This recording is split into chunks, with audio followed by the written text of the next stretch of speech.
Dang it! Welcome back, people. This is Mr. mrhilamma, and today we're going to play some more Kerbal Space Program. Yay!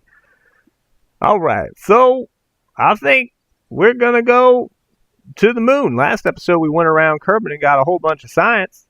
So today we need to make a ship worthy of moon orbity goodness. And I think we unlocked the technology last episode that's gonna get us there. So let's get rid of this junk. This is old school. We don't need that no more. That's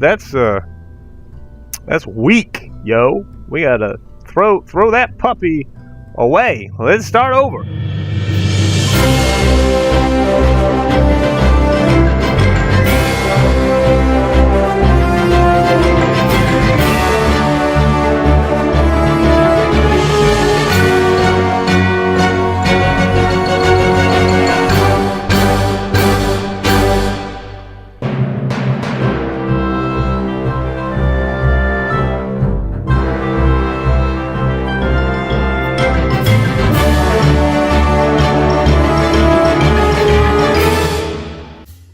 Alright, welcome back. And here we have our Moon Mission X1 spacecraft, featuring radial couplers and rocket boosters and materials things, solar panels, and some stacked up batteries on the top looking like some space sauce. So let's make sure that Jebediah ain't in. What the heck I be clicking on? Again, I'm recording this post-production because I screwed up the recording in the original, so not using my good mic, forgive me. But let's get what Rutherford. Now we've used Rutherford. This is a big mission. We don't want to use those guys, the orange jackets. We're going to use some red shirts for killing, because the Bob Kerman, Bill Kerman, Jebediah, we're going to send those on our planet landing missions. And Rutherford, he's done us a good job so far, but I think it's time for another man to step up and do some science and go on an orbit around the moon. So let's use Mallory Kerman's not very stupid, and he's not very courageous. That's great. That's just the man for the job. So get in there, Mallory, and launch. 3, 2, 1, go. There we go.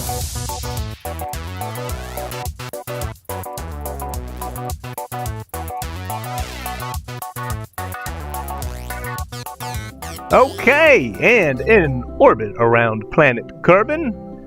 Easy peas, and it was just the perfect amount of fuel in that single stage to get us into a nice orbit. That's great. I think actually our periapsis is below atmosphere, but I was thinking maybe that I would be able to go straight and jump to the moon, but I missed my window, so we end up having to go around, use a little bit of fuel to circularize the orbit, but I mean it's only like 19 meters per second that we had to add to it to circularize. So that was no big deal. We didn't really use any fuel.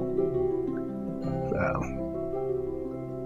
and it turns out in this mission fuel is not really an issue. What we're going to try to do is get a free return trajectory off the moon that gives us a periapsis roughly somewhere around 20 kilometers over the moon's surface, because our materials bay has two sciences that it can do, of course, near the surface and far above. So we need to have two sciences, one from far above, which is easy to get, we'll get that on approach, and one from near, which is harder, because you got to be around that 20 kilometer range or below in order to get the near science. So that's what we're going to go ahead and do. What is it, about 800 delta V to get to moon? Burns up about half of our fuel tank, no problem. And I kind of overshoot a little bit, I think, by like 1 meter per second, I guess. Kind of screw it up here. Yeah, or 1/10 of a meter per second, which actually at this range, obviously, as you can see, makes a huge difference. But that's okay, we'll tighten that up momentarily.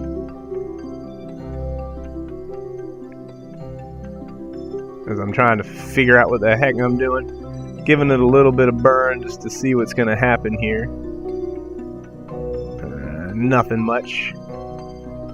So, set my target. and check out our angle, which isn't very much, negative 0.6 degrees, so that's nothing. We don't even bother with that. So I screw around with some maneuver notes to figure out what I need to do to get that periapsis to be tighter, and turns out just a little tiny bit of a pro-grade burn will give us what we need. So I go ahead and fast forward time to get there and do that pro-grade burn.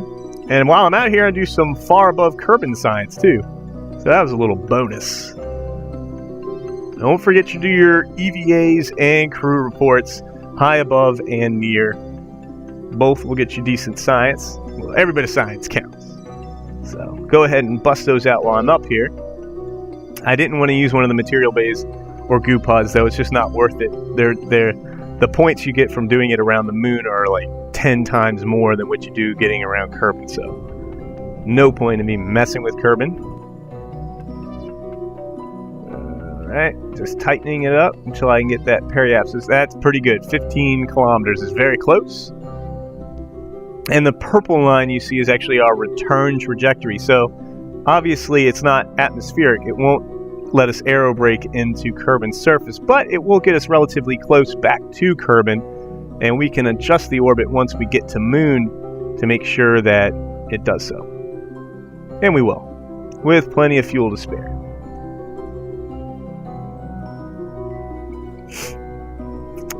I'm just looking at my spaceship for some reason. Don't know why. Oh, I'm talking about everything I just talked about. Dadgum, man.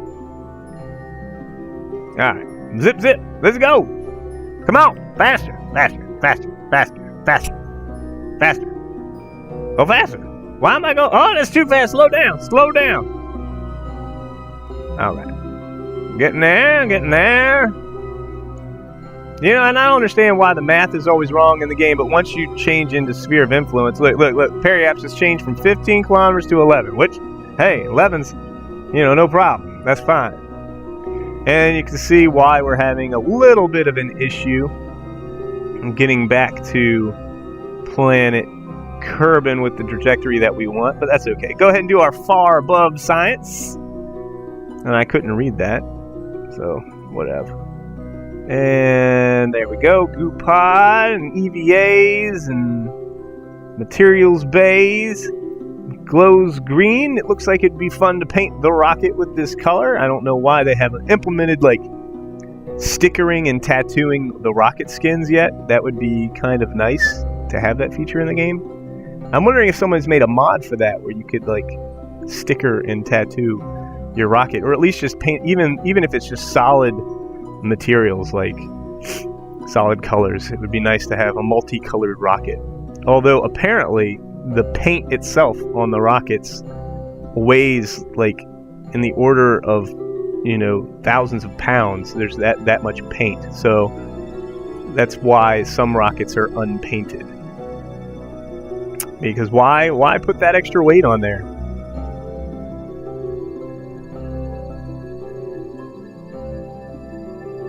Doing my near moon science. We're kind of doing this on a time crunch because we're flying past moon very fast, very, very fast indeed, and we are not going to slow down to get into orbit around it, but we got plenty of time. So go ahead and bust out some science, and then we're going to blast off to get back to planet Kerbal.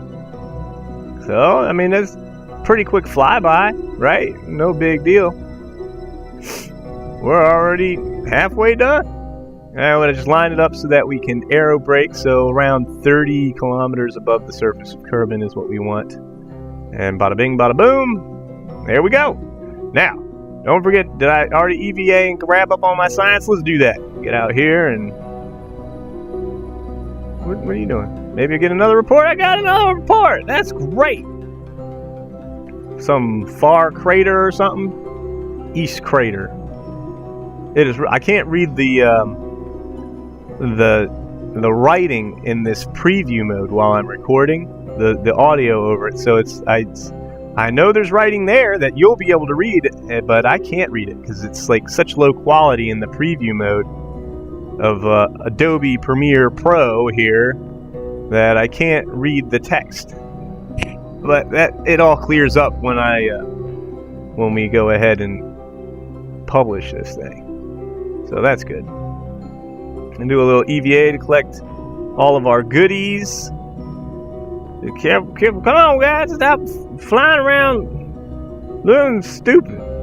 Get yourself together. Get it together. Turn around. Turn around, face the other way. Thank you. Alright. Now you gotta be careful. Bust your helmet on the door trying to get in. Freaking head bigger than your entire body. Get in there. Get in there. Grab it. Grab it.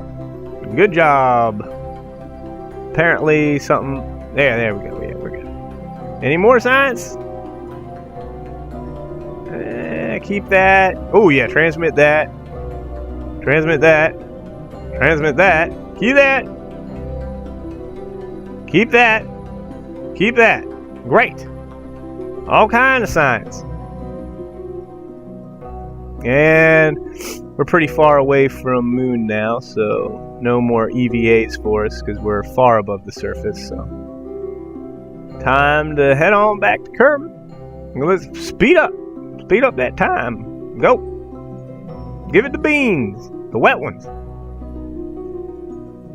Yeah, so we're kind of wide arced out here. That's no big deal, though. We were able to figure ourselves out, no problem. And I just kill a little bit of velocity on my way in and make it so that my periapsis is as close to KSC as I think I can get it. Because Kerbin is turning, so as I approach, Kerbin will be turning. But I think I overshoot a little bit and still don't get it. It's pretty tough. I try my best.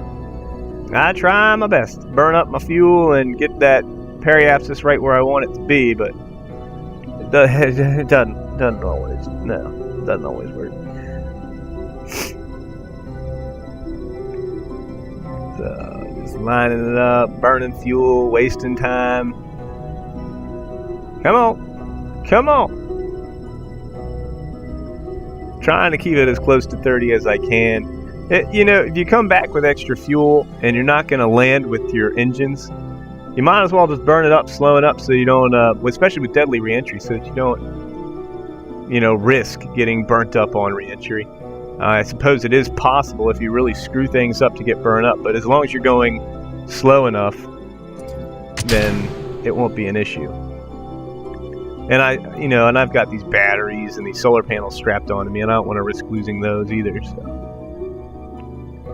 So we go ahead and do that and speed up time and go ahead and get on in there. Turn that SAS off so the arrow focuses in. And check that map, see where we ended up. I don't think we ended up near KSC. I think we pass over it at around like 50 kilometers or so. I'm not even sure. Or did I already pass it? I must have already passed it.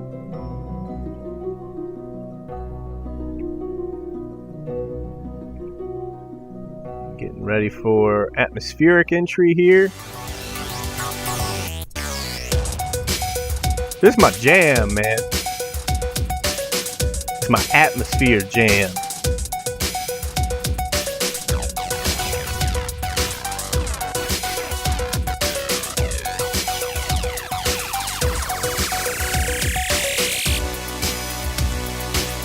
(700°C).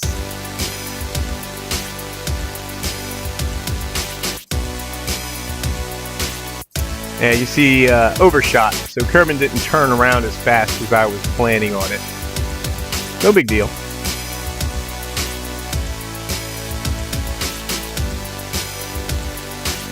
And get ready for splashdown. 3, 2, 1. 0.5. 0.25. 0.125. Down. Great job. Crew report. Nothing. Recover that vessel, fool. Give me that science. Look at that. 222 plus what we sent back. So 356 total science. Let's go shopping, baby. That's why you go to the moon. And that's why you go to Minimus. Because the science there, oh man, it's just a waste of time to do anything on Kerbin if you can avoid it. Which I hate. I hate that. I hate that they've got Kerbal science so dumbed down. Like, you can't even use the thermometer and the pressurometer, barometer on Moon or Minmus. You can only use them on planets with an atmosphere, and the only one that you're easily able to get to is Kerbal, obviously. But the data you get from it's worthless. You get like 2 signs. Worthless, I say. Get rid of that crap. Put it in a different section. I think the Gravioli device should be first because you could actually use it.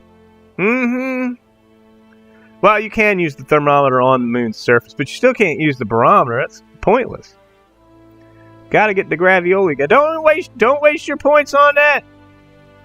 I did buy the thermometer. I did buy that. I do want those solar panels.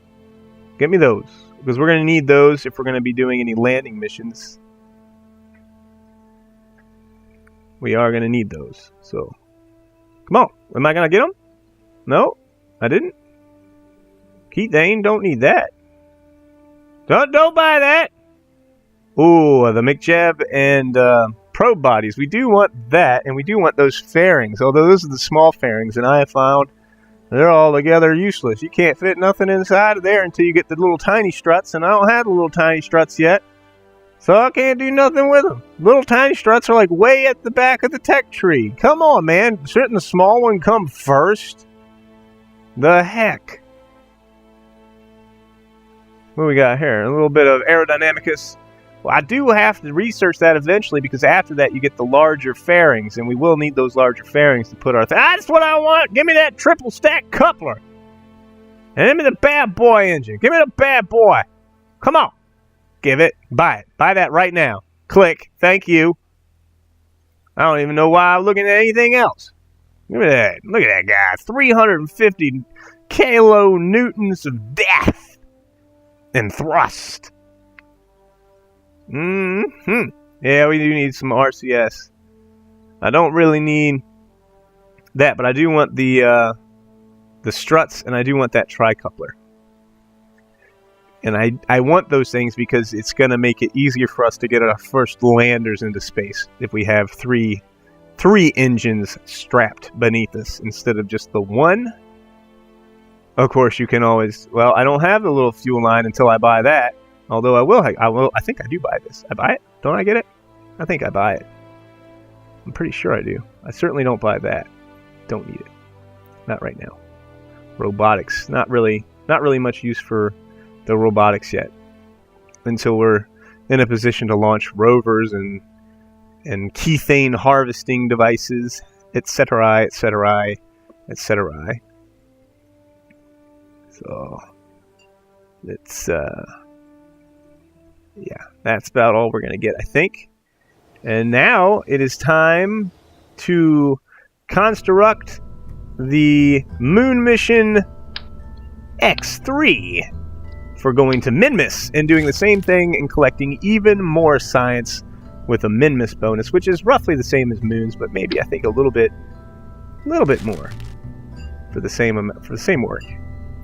Yes, give me that bad boy, the big one. Give me the big one. Yeah, thrust that on there. Give me some science attached to that, maybe? Science. Yes. 2 sciences, near and far sciences. Just 2. Thank you. And throw some aerodynamicus on top of that. Thank you, please. Or just add the goop pods first. Either way. Where's my shipbuilding music? What's going on here? I'm supposed to narrate the whole thing? Okay. Well, I will then. But it's gonna be special. Alright. What am I looking for now? Looking for MacJeb. Oh, gotta love my MacJeb. Now, I'm not using MacJeb to cheat. Alright? Okay, it's not an autopilot as we're gonna use it. We use it to help us calculate our delta V's to make sure that we have the thrusts and the fuel that we need in order to do whatever things that we're going to do in space. And it just helps us keep track of how we're going to do our burns. Since we don't have a command and control center like real astronauts that, work for NASA and such like that, they pretty much the whole ship flown from on Earth. over with computers. The astronaut just up there push a button once in a while. He don't do nothing except take pictures. But everything's done by ground control. You know, turn this knob here occasionally, but other than that, it's all done fly by remote. So, and that goes all the way back to back in the day. Everything's done by computer. Even the first Redstone rocket missions, computer. All he had to do was throw a switch once in a while. That was it. He did not steer that thing the whole way up there. It was done by computer. So here, the McJab kind of takes the place of us having to do the math ourselves, basically, since that's what command and control would do. We are the astronaut, command and control. They take care of that. Houston, if you will. Okay? We don't need to be messing with that. Get my Delta V's up there. So we're going to have... test out these different engines to see which one yields us the most Delta V. And it turns out that, of course, the lighter one, even though its ISP is less than the other two, it's actually, since it's so much lighter, it gives us the most Delta V. But the thrust is so low, it would take us forever, so the burn times would be really, really long. And for our mission, I think that's going to be perfectly acceptable, actually. So that's what we're going to do. And since we don't have... Did I get the tri-coupler? I think I did. Yeah, I'm pretty sure I did. But since, you know, we're just screwing around in space. It's not like we're trying to land on a planet where having a lot of thrust is going to be important for slowing down quickly. We're just going to be doing maneuvers in space while in orbit. Then the small little engine is going to be plenty enough and fast enough to do what we need to do. And it makes it easier for us to get in space. So we'll go ahead and use him, even though it looks ridiculous. Trust me, I know what I'm doing. So this will be the single stage we're going to use. It takes, well, it was 800 and some to get to Moon, plus another 100 or so to screw around up there and come back. So this got 2284. And Minmus takes around 900 meters per second, a little better than 900 meters per second to get to Minmus, the same way that we did to Moon. Now, you can save fuel by flinging yourself off of Moon, but that makes a 3-day trip into like a 17-day trip, depending on where Minmus is relative to Moon. So we're just going to fling ourselves right out there. That's why we got 2200 meters per second to screw around with. So we don't have to worry about being frugal with our fuel.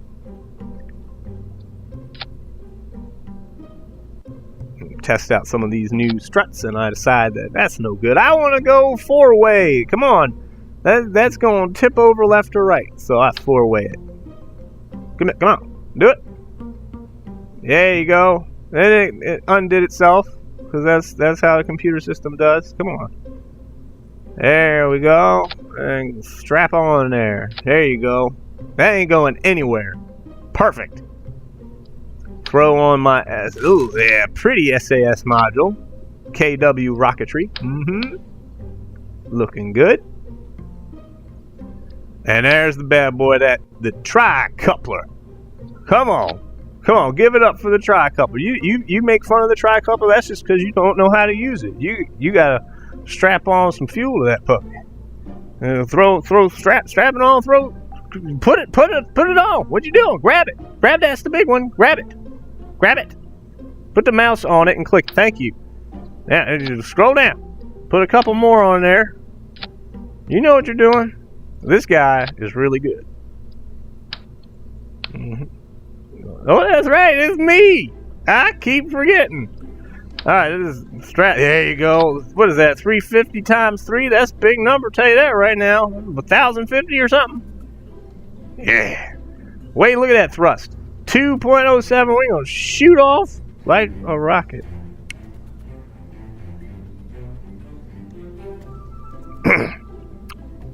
Yeah. Throw some of them struts. Otherwise, our joints be flapping around in the breeze out there. Nope, higher. There we go. Where are you going with that? There you go. Got it. Like it nice and symmetrical. Alright, there we go. That one worked good for us before, so I think we're going to continue with him. No, yes. And just throw it down there on the bottom. Look at how beautiful that rocket is. Look at how beautiful. I wish I could paint those fuel tanks, though. I like my rockets to just be pure white.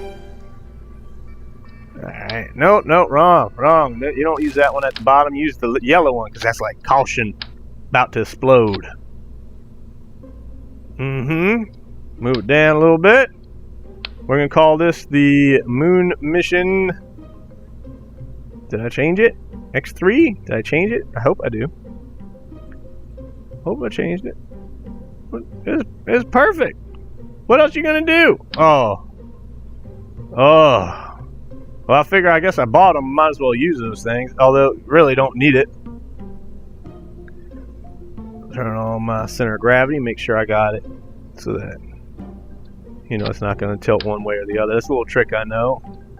Line it up with the center of gravity and your rocket won't be tipping all over the place. Swaying in the breeze. There you go. No, yes. Perfect. It looks very confusing when you look at it. And it's no longer the X1. We're going to call this the X3. Why? Because it's got 3 engines full. Jeez. 6 actually, but they share a common fuel pump. We're counting fuel pumps, not cones. There you go. All right, looking to see how much Delta V's we got there. We got like 6,000 some Delta V's, and more than enough to get into orbit with our first stage. So hopefully it'll all work out in the end. I think that's about it. Let's launch this puppy. I think I'm talking about it right now. So everything I just told you while looking at this video, that normally I run the music during the construction. I don't know why I'm not running the music during this construction. But I'm not. So I already talked to you, and now my dude's over here talking to you about what I built. But you just saw it, because I just talked you through it. So I don't know what the heck I'm doing now. SAS modules. Yeah. Very good. Alright. You know what, though? I do like that rocket so much, I'm going to save it as a sub-assembly so that we can use it later. And we can always strap on boosters to it and such like that if we need to, if we're lifting more weight. But this thing's got enough Delta V on it, I think it'll be a good platform for our first landers when we're ready to send some landers to the moon and Minmus to do that whole shindig. But for now, I think that about does it. So, yeah, thanks for watching. This is Mr. mrhilamma. See you guys next time. Hey guys, this is Mr. mrhilamma, and I just wanted to say thank you very much for watching. Please remember to click like and subscribe right underneath the window, and leave a comment too. I want to hear what you have to say, good or bad. Give it to me straight. And tune in next time when we play some more video games, just on a different day.